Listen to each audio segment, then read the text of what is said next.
All right, y'all. Back again. Another video. Pelicans win 112 to 110. See, I know what y'all waiting on. Y'all ready to clown me about my Lamelo takes. Hey, Jay Strokes, what's up? Lamelo put up 24 points and all that. All right, look, we gonna have this conversation. I'm prepared for y'all. I did my homework. I'm good. All right. So let's talk about this. Let's go ahead and talk about Lamelo and Lonzo. Here's the thing. Lonzo didn't play good in terms of scoring, but he was a better player in terms of overall game. What do I mean by that? What do I mean? He had one more assist, but he only had, if I'm not mistaken, he had 2 turnovers. LaMelo had 5 turnovers and 5 assists. That's a problem. Plus, LaMelo was missing free throws. Okay? Now, outside of that, LaMelo just straight got buckets, but he wasn't being guarded by Lonzo the entire game, which is fair. But you know what the narrative is going to be? It's going to be, by position. We get that. LaMelo definitely played better in terms of the floor game than Lonzo. I'm not even going to try to make an excuse for Zoe about that. Ultimately, though, the Pelicans won. And be that as it may, Lonzo hit all the necessary shots he needed to hit. He hit a big 3 in the fourth quarter to put the Pelicans up, I think, 4 points. A huge 3. And you know what? Let's talk about Terry Rozier, because Terry Rozier put up a career high 43. Let's be honest here, right? If Terry doesn't get all 43 of those points, they don't have a chance. Pelicans defense was pretty good tonight. It was pretty good.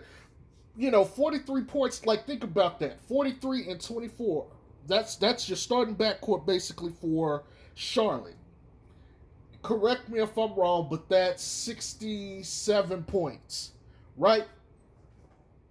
They basically did all the scoring, but their playmaking wasn't effective enough. See, Bledsoe got 24 points and 11 assists. He got a double-double. And honestly, he wasn't really scoring the ball in the fourth quarter. I'm just saying. So when you look at it from that perspective, the Pelicans' outcourt to some degree kind of outplayed Charlotte's backcourt. They didn't necessarily have to put up the same amount of points, but they got production elsewhere on the court enough that it affected the game. And their defense was pretty much spot on for the most part. Now, here's the problem with the Pelicans. I'm not sure what the numbers look like specifically, but the Pelicans shot 45% from the line. And I was talking about this at halftime. Really, it was more in the third quarter, right at the start of the third quarter. Because at one point, I think they were 7 to 16 or 9 to 16. And they were down by 6 or 7 points, I think. Yeah, 6 points. Here's the thing. Pelicans hit those free throws.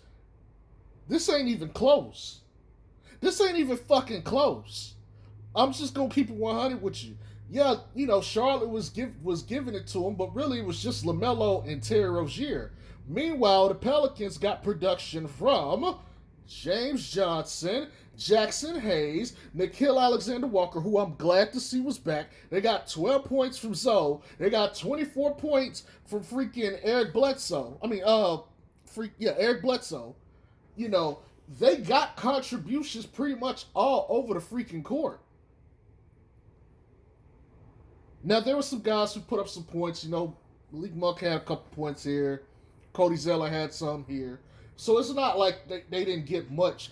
But the Pelicans were more well-rounded, I think, in their scoring than Charlotte. And that's a direct reflection primarily of Bledsoe, but to a lesser extent, Lonzo Ball. Now,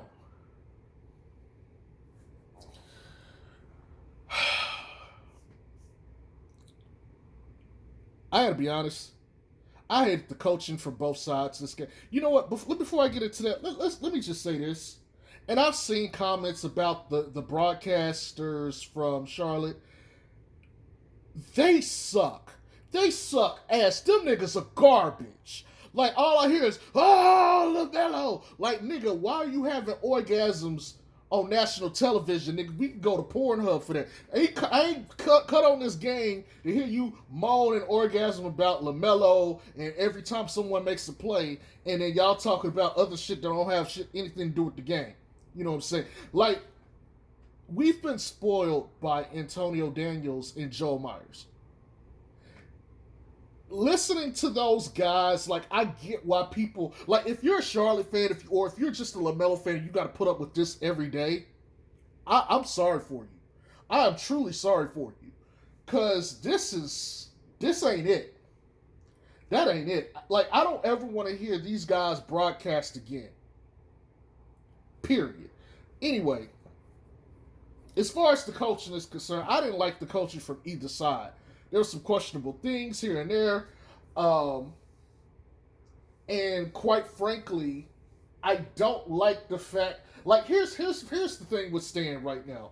Stan understands that it's really just Lonzo and Bled, and then you're going to get one other guy. They got Nickeil Alexander back today, which I'm happy about, and I'm going to talk about him. Matter of fact, let me go ahead and preface this and say I'm going to make a Pelicans tier list video. And I'm going to rank the Pelicans by importance and potential. And that video will come out either tomorrow or sometime this week. I'll let you guys know. But I was really glad that we got Nickeil Alexander Walker back this game. I'm so glad we got him back. Because, let me just say this. A lot of people shit on him, and for good reason. Because he has some bad games. You know. But there's games like this when I sit there looking at Nickeil Alexander Walker, I'm like, man, that boy can play. He can fucking play his ass off. And I've been wanting to see him next to Lonzo, and we didn't get too much of that. He played 21 minutes tonight, and he pretty much got all the Lonzo-less minutes. You know what I'm saying? And you know what? Okay, let me put this to the side. Let me say this shit. All right, okay. First of all, Stan Van Gundy, fuck you real quick, all right? Yes, y'all about to get a Stan Van Gundy rant out of me, because y'all know I like Stan, but let me chew into this nigga ass real quick. First off, my nigga, what is the point? Matter of fact, Griffin, bring your ass here too. I got something to talk to you about real quick, my nigga. Like, how the fuck, like, why we drafted Kira Lewis? Why? What the fuck did we draft this nigga for? Like, everybody would say, he can't shoot, he can't finish at the rim. Like they said Lonzo. Okay, I got it. But this nigga can't do shit else. He's a waste of space out there. Look, you guys put him in the game to go play him like Lonzo. Which is, you want him to spot up and shoot and space the floor. Which, honestly, you don't have a choice because there's nobody else on the team that can space the goddamn floor other than like Lonzo and B.I., really. If we just being honest, right? But you put this nigga in the game, and you put him next to Nickeil Alexander Walker. And I know I just got through praising Nickeil, but give me a moment. Let me go on my rant real quick. So, you put this nigga in the game, and you sit him over on the perimeter. For what? What is the goddamn point? He needs the damn ball in his hands. Honestly, if you want to get more effective offense, play Nickeil off the ball. Yes, I want to see Nickeil in pick and roll. I absolutely want to see him in pick and roll because I think he could be very good there. But this nigga just came off a damn injury. And you only got a minutes restriction on him. So he can only play 20-something minutes. Why would you want him doing a bunch of moving? Go ahead and put him on the side and let him, like, fire up shots. so he don't have to put that much energy into the game like that. But instead, you got Kira sitting on the side, and he can't shoot worth the shit. He really can't shoot worth the shit. And you trying to play him like another shooter. That's not playing into his strengths at all. He can't guard anybody, and he really can't finish at the rim. He can't shoot either. What he's good at is he needs to be in transition with the ball, running. Get him the ball and let him run up court. But him just sitting there with that casual, hey, I'm a surfer, da-da-da-da-da, hey, I'm gonna surfboard, walk struggle that he does up there and just hands the ball off to go sit in the corner. I ain't with that shit. You're not letting him use what he has effectively. Like, I don't get that shit. I really do not get that shit, and I'm struggling to try to sit here and figure out how that makes tactical sense. The only thing I could come up with is, hey, cut when you see the ball. But the problem is, niggas on this team don't see the cutter. They do not see the cutter. This team, for the life of me, cannot get the ball to a cutting man. It just does not happen. And part of it is inexperience, but at the same time, you got to play team basketball. Like, I don't get you for that, Stan. And why draft this nigga? Like, I get it. You wanted to have a backup plan for Lonzo. Well, you guys were going to trade to get, George Hill / Eric Bledsoe. Really both. And you got Bledsoe, so technically he could run point guard if you didn't have faith in Lonzo. But you knew the shooting had improved, so you was like, at worst, we could just play him at the 2 guard. Why draft this nigga? Why? When there were so many other players, even if you wanted to get a scoring guard, or if you wanted to get someone else who can shoot the ball, like get a Kobe White kind of player and see if you could turn him into a point guard. If not, do something. Like you could say at least, okay, if you had an idea, like contact Stan. Okay, we think we're going to try point Zion. We think we're going to try point BI. Okay, not a problem. Go get a shooter. Go get a scorer then. Go draft that. But this nigga was not able to shoot in college. And finishing at the rim is a whole lot different when you're a $165 playing against these tall, bulky niggas in the league. I don't get that shit. Grip, I'm sick of this nigga. All right, this nigga pissed me off. Anyway. I'm sorry. I had to get that out of my system because that shit irritated the fuck out of me. And it's been irritating the fuck out of me. And it's to the point that whenever I see Kira getting the game, I'm like, oh, okay, here we go. Let's see what this nigga got. The last game he made like 7 straight points. But he ain't gonna do that. I think tonight he had 2 fucking points. 2. He played 14 minutes. 2 funky ass points. 2. At least... And this is my problem with people that like to hate on Lonzo or talk bad about him. At least in Lonzo's rookie year, if he had 3 or 4 points, nigga had at least 6, 7 dimes. He had rebounds. He was playing defense. Where is this in motherfucking Kira? And this is why I say, look, even if you don't like Lonzo, you got to respect pimping. When Lonzo go out there, even if the scoring ain't there, he is contributing in other ways, which is more you can say about him than most other guards in the league. If most of the guards in the league ain't scoring, like if Steph's shot not falling, he is not giving you assists and rebounds and shit. I'm sorry. It's just not there. Nor is he playing defense. Same thing with Dame Lillard. They become a liability.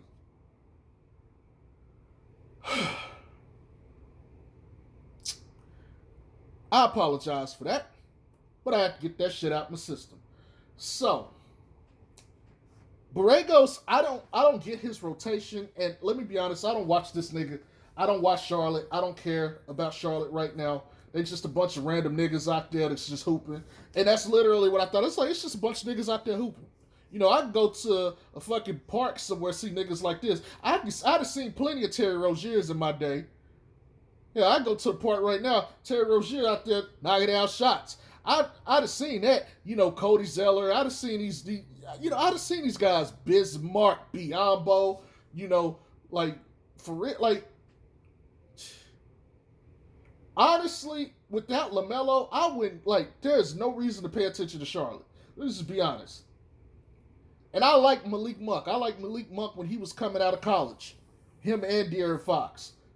But there's no reason to actually watch this filth without Lamelo. I'm just gonna be 100% raw with y'all. And Borregos and his rotations, I don't get that, and I'm not even a fan of Charlotte. So I, to some degree, can get what y'all are talking about, my Charlotte fans and my LaMelo fans, really, who have an issue with Borregos. That's just off of watching one game. I'm not going to try to throw him under the bus because I haven't watched enough of him. But he is from Coach Popovich's tree of coaching, and Pop has certain rules and standards and stuff, and I'm pretty sure Borrego is the same way. We'll see what happens with that. Yo, fuck this nigga Griff. I'm sorry, y'all. Fuck this nigga. It was supposed to be a Stan rap, but it's really more of a Griff rap. Hey, fuck that nigga. But anyway, y'all gonna talk about me in the comment section. I know it's coming. But anywho, outside of that, man, yo, Jackson Hayes played a phenomenal game. And you know what? Let me go ahead and say this. I'm glad that before the season started, I was one of the ones who was looking forward to seeing what Jackson Hayes could be and had faith in the kill. And then, even as the season was progressing, I'm glad I was one of the first people. Actually, I take that back. I was the only person who was saying he needs to shoot more, he needs to space the floor, they need to start expanding his range. And I said this shit last year. I was the only person saying this stuff. And it's funny now because everybody is starting to say the same shit. It's like, yo, we need to see him take more shots. Like, everybody is starting to see what I'd already saw last year, and even more so the beginning of this year. I'm glad that people are starting to see that shit. Because now you got to sit back and look at all these games and think, damn, like, if I got another issue with Stan here, and just, it's not really a Stan issue alone, it's the Pelicans issue. They are wasting the development of these guys. Like, this team does not need defense. Y'all are going to be like, what the fuck? Hear me out. This team don't need defensive principles. What this team needs is offense. They need someone with a creative mind on offense, Alvin Gentry, who can get these guys in. Actually, they don't need Gentry because Gentry wasn't using him as a shooter either. But they need someone who understands, like, okay, what can these guys become and how can I get them there? Like, you see Jackson Hayes as a rim protector. All right, cool, but is that the extent of his abilities? Like, we've seen him knock down some jump shots. We've seen him knock down some mid-range. We've seen him have the ball in his hands and beat his guy off the dribble. What else is in the toolbox that we can pull out and explore? We need to see more of that from Jackson Hayes, but they got to give him the ball. They got to give him the ball. And I'm glad Lonzo was out there to kind of just give him the ball and let him do his thing. Like, I like that. If nothing else, Lonzo allows you the opportunity to see kind of what your other guys got. And if we're doing player evaluation for the end of the season,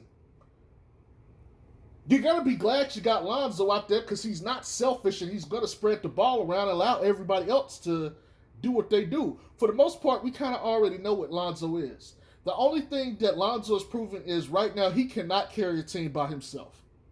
He does not have the offensive IQ in that knowing where and when to attack and turn it on. He's just not that. LaMelo's going to go at you. LaMelo's going to attack the basket. He's going to attack the rim if his shot isn't falling. Lonzo will settle for the shots. When he's playing that game, when he's able to go and attack the mid-range and attack the basket and shoot three-pointers, he's fucking good. He's up there. And you can see why I say he's better than LaMelo. But when he's not doing it like today, it's just kind of like, bruh, you just kind of wasted space out there. But on the benefit side of it, we got to see what some of these other cats can do. Jackson Hayes is out there hustling his ass off. He's getting dump off passes to make plays. I like to see that. I do. Najee Marshall, what can he do as far as playmaking? Okay. What can Nickeil Alexander-Walker Nickeil Alexander-Walker do on offense? He can do a little bit of everything. Can he consistently, playmate for you? Probably not. But you see, he can kind of do some of everything. That's what you need out there. And he's a bigger body on defense. Now, bro, look, how the fuck did Wesley Wandu get ejected? I, I don't recall him getting the first tech. And I'll say this: I was sitting at a restaurant, and they hadn't switched the game on yet. I went to Red Robin to get something to eat because I wanted to watch the game, and all I know is motherfuckers are shooting technical free throws, and I thought it was like on stand. But apparently, I guess it must have been on Wesley Wandu because he threw the ball at the ref and he got teed up, and I guess he got ejected. Now, maybe if I'm wrong, y'all can let me know in the comment section because I did miss like a portion of the game to begin with. But I'm like, how the fuck he get ejected? Like, it's not even like he was that damn important, but like, come on, man. Now, William Gabriel, that nigga got frustrated today. That nigga be out there laughing and talking and just playing and shit. But he got frustrated because that nigga, every time he turned around, he was getting a pussy foul. Not a real nigga foul. He was getting a pussy foul. Now, Jackson Hayes was out there getting football tackled. And I know he played football in high school, but that nigga was out there catching bodies. And I don't mean like dunking on people. I mean people was out there just tackling his ass. I don't know what that was about. I think they was trying to send him a message like, hey, bro, you got to chill out blocking out shots. But, I mean, outside of that, man, look, Lamelo definitely outplayed Lonzo today in terms of, just the box score in general. I think overall he put up the better game, the better floor game. But I think Lonzo, he made the necessary plays to win the game. The late pass to Jackson Hayes that got them, the extra points in the lead, that stuff matters. The late three that he hit to put them up, that mattered. Not fouling on defensive possessions, funneling guys into Jackson Hayes so that they can, put up a shot that's not good and they can get the rebound. Little stuff like that. So he's not going to get credit, of course, like I said. He shouldn't. He shot poorly. I'm not going to give him credit for that. LaMelo definitely outplayed him offensively. But LaMelo also turned the ball over too. And the missed free throws is going to haunt him too. Outside of that, man, I don't really know what else to say. This is like the last week of basketball. And honestly, I'm not sure the Pelicans are going to make the play-in game. If they make the play-in game, I'm not sure it's going to be worth it. Especially if they're not healthy. And the way I think this works is 7 and 8 play each other. And the winner gets the spot, and whoever loses has to play the winner of 9 and 10. The loser of 9 and 10 is out, and the winner of 9 and 10 has to go on and play the loser of 7 8. And they have to beat them twice. Or, 8 7 8 just has to win one time and it's over. I don't think this is going, like, even if the Pelicans are healthy, I don't see this benefiting the Pelicans. Because you're basically asking them to beat probably Ja Morant, which I expect them to do, but then you're asking them to beat Steph or LeBron twice. Or let me say LeBron and AD twice, or Steph twice. I love my guys, but I don't love them that much. I can tell you that. I don't love them niggas that much. Straight up. So at this point, man, I really don't know. I really don't know if this is worth fighting for. Honestly, if I'm Zoe, I might just say, bro, it might be better just for you to just cancel the last 3 games and just focus on getting healthy and then head into the offseason, get ready for your contract, and possibly plan for a new team. Or potentially still staying in New Orleans. But, yeah, his shot selection has to get better. This is pathetic. This is pathetic. Like, it's fucking pathetic, man. You gotta be able to go and figure that shit out. Like, and I hate, on one hand, it's like, yes, you see his IQ. But on the other hand, it's like, bro, you too smart for this. Why won't you do what you need to do to win? Like, this is your contract year. You're supposed to be putting up every fucking shot. You're supposed to be taking every fucking shot. That's not a bad shot on the court for you. If you're guarded at the three, fine, pull up mid range. And if you got to take 15 mid ranges in a game, do it. You're supposed to be showing all of that. Like, for real.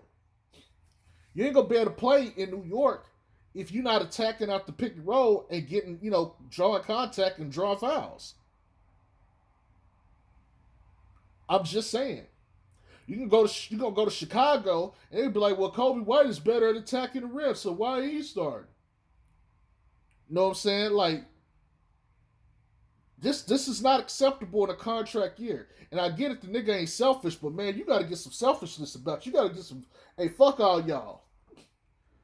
Like, Lamelo straight got some, hey, fuck all y'all in him. AKA some real nigga. Lamelo is a real nigga. I give that nigga credit. He's a real nigga, like, straight up. But look, that's all I got, man. Honestly, this game was eh.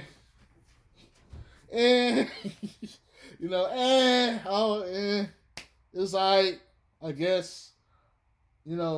I don't even know who they play. I think someone said they have a back-to-back, so I'm going to have to figure out who they play for tomorrow if it is a back-to-back. But I know they got the Lakers next Sunday. So, that's something I guess to be looking at. I know they got Golden State sometime this week too. So, at least I know, that's remaining. I don't know who else they may have to play, but I at least know that. So, in any case, y'all have a good one. Peace.